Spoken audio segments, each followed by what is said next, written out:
যিজন মানুহে মই তাত লিখি দিছিলো যে চালনীয়ে বেজি খায় গাত ফুটা আছে বুলি, চালনীৰ গোটেই দেহটোতে ফুটা থাকে, এইটো তেওঁ দেখা নাপায়।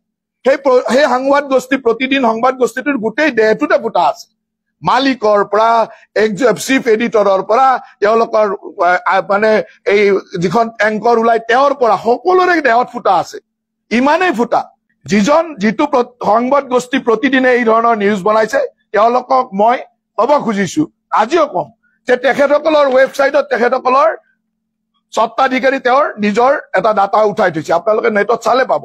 স্বত্বাধিকাৰী লিখি থৈছে যে তেওঁ কি লিখিছে,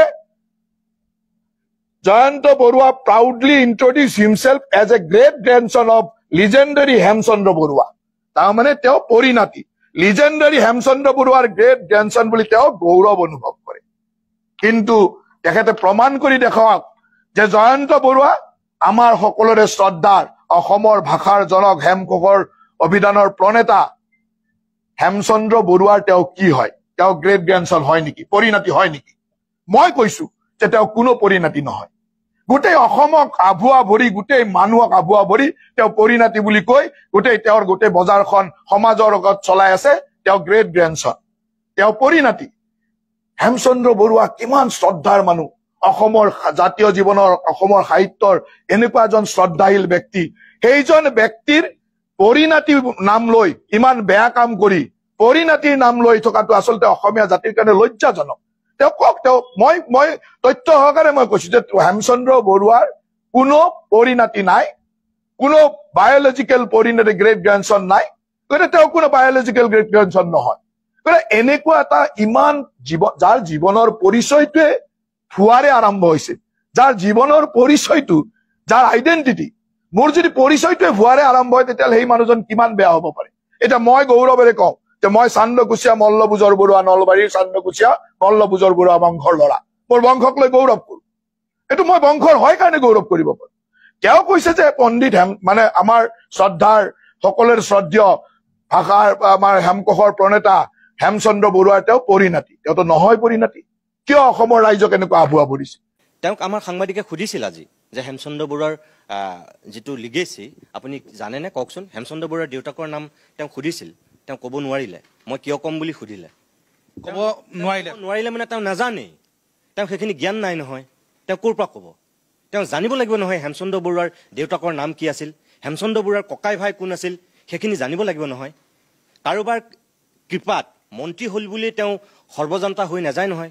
সৰ্বপল্লী ৰাধাকৃষ্ণনৰ ভাগিনীয়েক হৈ যাব নোৱাৰে নহয়। তেওঁ জ্ঞানী মানুহ নহয় নহয়। মানুহৰ শিক্ষা, মানুহৰ কোৱালিটি বহুত বেলেগ বস্তু। তেওঁ হিমন্ত বিশ্ব শৰ্মাৰ কৃপাত তেওঁ মন্ত্ৰী হ'ল বুলি তেওঁ সকলো জনা মানুহ হ'ব নোৱাৰে, আৰু তেওঁ নাজানে। সেইকাৰণে তেওঁ এই প্ৰশ্নখিনিৰ উত্তৰ দিব পৰা নাই। মই তেখেতক কৈ দিছোঁ, আপুনি যিহেতু নাজানে মন্ত্ৰী মহোদয়, মই আপোনাক কৈ দিছোঁ, হেমচন্দ্ৰ বৰুৱাৰ দেউতাকৰ নাম আছিল মুক্তাৰাম বৰুৱা। আপুনি জানি লওক। আপোনাক সাংবাদিকে সোধোতে আপুনি ক'ব নোৱাৰিলে। হেমচন্দ্ৰ বৰুৱাৰ পিতৃৰ নাম আপুনি নাজানে কাৰণে আপুনি হেমচন্দ্ৰ বৰুৱাৰ লিগেচি বিচাৰি পগলা কুকুৰৰ দৰে দৌৰি ফুৰিছে। মই আপোনাক কৈ দিছোঁ যে হেমচন্দ্ৰ বৰুৱাৰ দেউতাকৰ নাম আছিল মুক্তাৰাম বৰুৱা। মুক্তাৰাম বৰুৱাৰ 3জন সন্তান আছিল। প্ৰথমজন আছিল হেমচন্দ্ৰ বৰুৱা, দ্বিতীয়জন আছিল তুলসীৰাম বৰুৱা, আৰু তৃতীয়জন আছিল দুলাল বৰুৱা। তেওঁ এটা আৰু উপনামো আছিল। এই 3জনৰ ভিতৰত হেমচন্দ্ৰ বৰুৱা ডাঙৰ, আৰু হেমচন্দ্ৰ বৰুৱাৰ অসমীয়া সমাজ সংস্কৃতিৰ প্ৰতি কি অৱদান অসমৰ মানুহে দেখিছে। আপুনি বাৰে বাৰে কৈ আছে হেমচন্দ্ৰ বৰুৱা নিঃসন্তান। আপুনি মানে মই কি বুলি ক'ম, জুবিন গাৰ্গে আপোনাৰ সন্দৰ্ভত এটা কথা কৈ আছিল, মোৰ কাণত এই মুহূৰ্তত সেইটো বাজি আছে। মই নকওঁ সেই শব্দটো, কিন্তু আপোনাক তেনেকুৱা বুলি ক'বলৈ মোৰ মন গৈছে, কিন্তু মই নকওঁ। হেমচন্দ্ৰ বৰুৱা নিঃসন্তান নাছিল।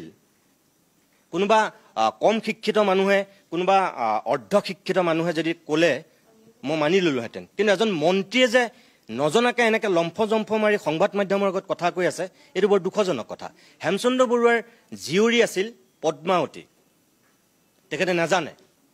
হেমচন্দ্ৰ বৰুৱাৰ ভায়েক আছিল তুলসীৰাম বৰুৱা। তুলসীৰাম বৰুৱাৰ পুতেক তেওঁ হৈছে আনন্দৰাম বৰুৱা। আনন্দৰাম বৰুৱাৰ পুতেক তেখেত হৈছে দেৱানন্দ বৰুৱা। দেৱানন্দ বৰুৱাৰ পুতেক সেইজন হৈছে জয়ন্ত বৰুৱা। অৰ্থাৎ হেমচন্দ্ৰ বৰুৱাৰ ভায়েকৰ, অৰ্থাৎ তুলসীৰাম বৰুৱা, তুলসীৰাম বৰুৱাৰ পুতেক হৈছিল আনন্দৰাম বৰুৱা, আনন্দৰাম বৰুৱাৰ পুতেক হৈছে দেৱানন্দ বৰুৱা আৰু দেৱানন্দ বৰুৱাৰ পুতেক হৈছে জয়ন্ত বৰুৱা।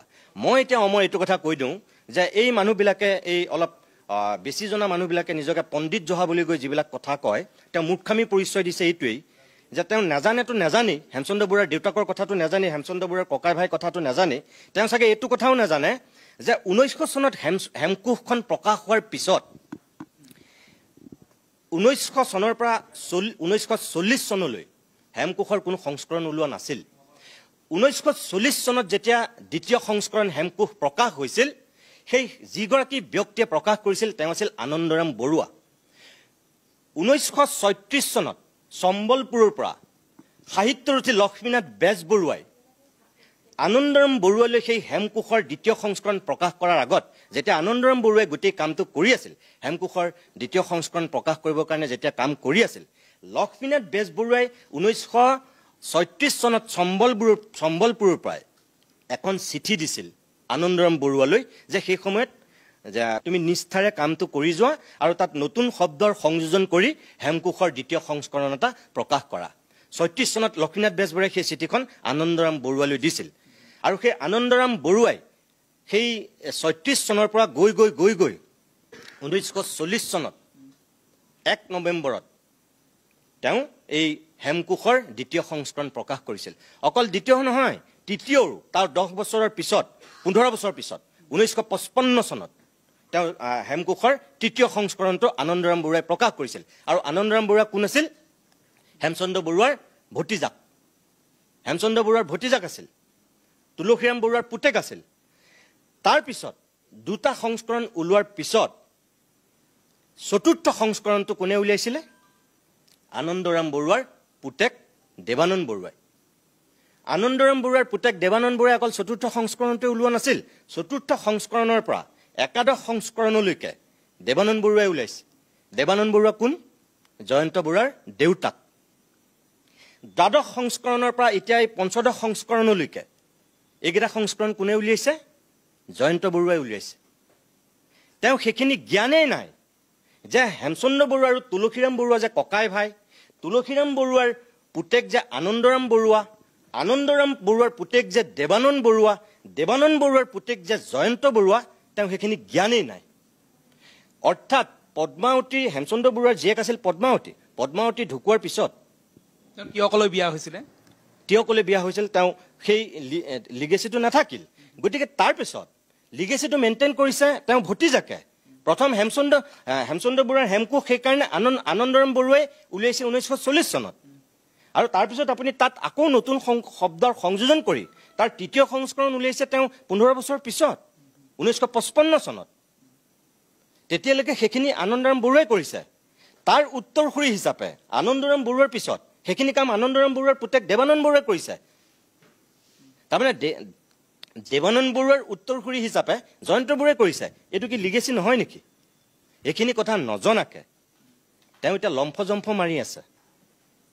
এইবিলাক এতিয়া কি বুলি ক'ম? এইটো অজ্ঞানতাৰ পৰিচয় আৰু বেলেগ কথা একো নাই। আৰু তেওঁ চাগে তেওঁ অকল নিজৰ যদি পত্নীক চিনি পাই পেলাই তেওঁ যদি নিজৰ ককাই ভাইক চিনি নাপায় মই নাজানো। এতিয়াতো হেমচন্দ্ৰ বৰুৱা তুলসীৰাম বৰুৱা ককাই ভাই, আৰু ককাই ভাই হিচাপে তুলসীৰাম বৰুৱাৰ পুতেক পৰিণাতি হিচাপে আহি জয়ন্ত বৰুৱাই এতিয়া লিগেচিটো মেইনটেইন কৰিছে। তাত আপত্তি কি কৰিবলগীয়া আছে? অসমৰ জনসাধাৰণক মই এইটোৱেই ক'ম যে বেলেগ কথা বাদ, লক্ষ্মীনাথ বেজবৰুৱাই হেমচন্দ্ৰ বৰুৱাৰ সন্দৰ্ভত যিখিনি লিখি থৈ গৈছে, হেমকোষৰ সন্দৰ্ভত যিখিনি কৈ গৈছে, তাতকৈ আৰু বেলেগ চাৰ্টিফিকেট নালাগে। কোন জয়ন্ত মল্ল বৰুৱা? কি জানে তেওঁ অসমীয়া ভাষা সাহিত্য সংস্কৃতিৰ? তেওঁ কিবা জ্ঞান আছে নেকি? হিমন্ত বিশ্ব শৰ্মাৰ কৃপাত লেম্পটোৰ দৰে লাগি কেনেবাকৈ গৈ পেলাই মন্ত্ৰী এটা হ'ল বুলি তেওঁ সৰ্বজনতা হৈ যাব নোৱাৰে নহয়। হেমচন্দ্ৰ বৰুৱাৰ যিটো অৱদান, সেই অৱদান উত্তৰসূৰী হিচাপে আনন্দৰাম বৰুৱাই যেতিয়া হেমকোষক আগুৱাই নিব বিচাৰিছিল, লক্ষ্মীনাথ বেজবৰুৱাই তাত চাৰ্টিফিকেট দি থৈ গৈছে। আৰু তাত ক'বলৈ কি আছে? আনন্দৰাম বৰুৱাৰ উত্তৰসূৰী হিচাপে দেৱানন্দ বৰুৱাই নিছে, দেৱানন্দ বৰুৱাৰ উত্তৰসূৰী হিচাপে জয়ন্ত বৰুৱাই লৈ গৈছে। তাত ক'বলগীয়া কি কথা আছে? আৰু সেইটো কাৰণে ক'লো যে এইবিলাক তেওঁলোকে নাজানে কাৰণে নিজৰ অজ্ঞানতাৰ পৰিচয় দিছে, তাতকৈ বেলেগ কথা একো নাই। জয়ন্ত বৰুৱাই এই লিগেচিটো মেইনটেইন কৰি কিবা অপৰাধ কৰিলে নেকি? কিবা ভুল কৰিলে নেকি?